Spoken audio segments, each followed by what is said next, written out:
A few years ago, Splitgate didn't slowly build an audience. It exploded. Servers were overloaded, queues were everywhere, and suddenly everyone had a very confident opinion on portals. And for a brief moment, it genuinely felt like Splitgate might be one of those rare FPS games that didn't just trend, but actually stick. I remember that moment clearly, because when the original Splitgate started gaining traction, I made a couple videos asking the question of if it could survive. Not because it was popular, but because I genuinely enjoyed the game. Splitgate respected player decision making. Gunfights weren't just about raw aim, they were about positioning, timing, and understanding the map better than your opponent. The portals didn't add randomness, they added depth. If you used them well, you could control engagements in ways most shooters simply don't allow. That's why Splitgate stood out in 2021. Splitgate wasn't just Halo with portals. It was a shooter that asked players to think. At a time where most shooters were leaning heavily into battle royales or ability-driven systems, Splitgate offered something familiar but still new.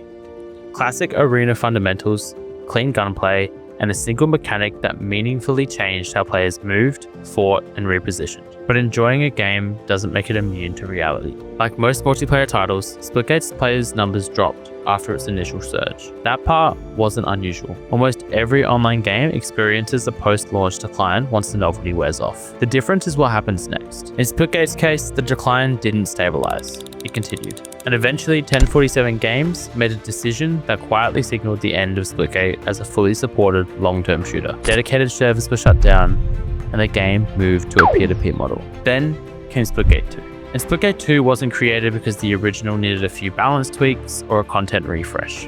It existed because the foundation wasn't built for long-term survival. Splitgate began as a college project that exceeded every expectation. But competing in the modern FPS space requires more than a strong hook.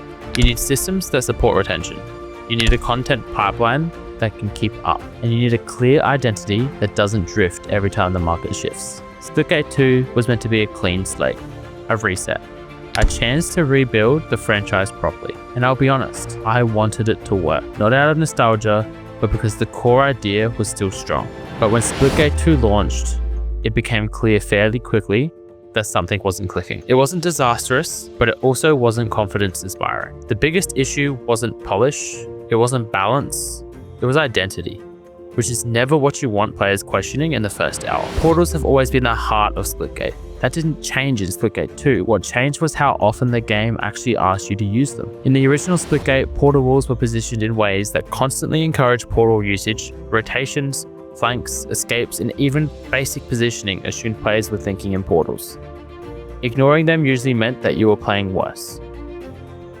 In Splitgate 2, that pressure was reduced. Portals were still there, portal walls still existed, but many maps didn't demand meaningful portal interaction. You could effectively play by relying on traditional movement and sightlines, which is a bit of a problem considering portals are the whole idea. That issue showed up most clearly in the maps.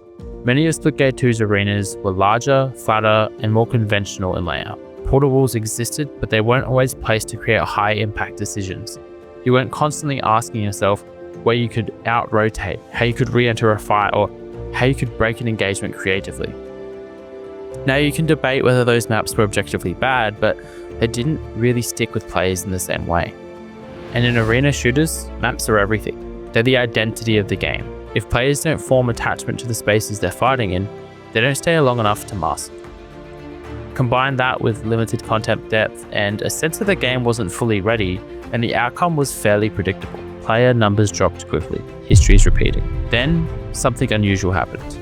Instead of pushing forward and hoping things would stabilize, 1047 Games pulled Splitgate 2 back into beta. This wasn't a normal delay. This was an admission. And it's a move you don't see often, mostly because admitting something didn't work is hard. When the developers addressed the community, their message was unusually direct. They acknowledged mistakes, they admitted Splitgate 2 tried to do too much, and instead of forcing a recovery, they rebuilt the game itself. That rebuild becomes Splitgate Arena Reloaded. Arena Reloaded is an attempt to return Splitgate to its clearest identity. Arena shooter fundamentals, tight gunplay, readable maps, and portals as a defining mechanic again, not as an optional layer you can ignore. At relaunch, the focus isn't overwhelming content, it's meaningful content. Maps designed for mastery, spaces players can learn, understand, and improve in over time. That's how arena shooters survive. Not by chasing scale, but by cultivating depth. And this brings us to the real challenge. The FPS and gaming market in 2025 is unforgiving.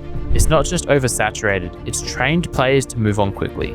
Free-to-play games removed the barrier to entry, and modern design trends made leaving just as easy.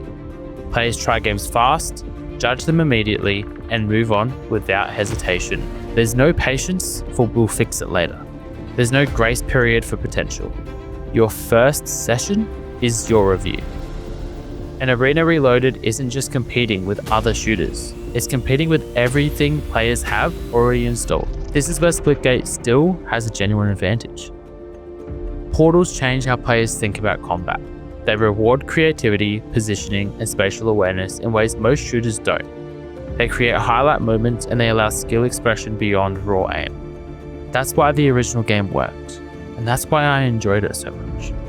And that's why this relaunch is really worth taking seriously. But uniqueness alone isn't enough to survive anymore. So, can Splitgate Arena Reloaded survive? Potentially, but only under specific conditions. It has to feel excellent immediately, because the first session is the review. It has to offer visible mastery paths, because arena shooters live on improvement. It has to maintain identity discipline, because trend chasing hurt them in Splitgate 2. And it has to prove consistency, not perfection. Players don't need miracles. We just need the trust. This isn't just another update. This is likely Splitgate's final real attempt to survive. If it works, Splitgate can finally settle into what it's always been best at, a focused arena shooter with depth. If it doesn't, it becomes a case study in a great idea that couldn't outrun the realities of modern gaming. So here's the real question. Does Splitgate still have a place in 2025? Or was it a great idea that arrived at the wrong time? If you played the original, I'd love to hear what you think. Do you think Arena Reloaded can bring back what made Splitgate special, or will it still miss the mark? Let me know in the comments, and if you want to follow up once Arena Reloaded's had time to properly prove itself, say so below. Thanks for watching, and I'll see you in the next one.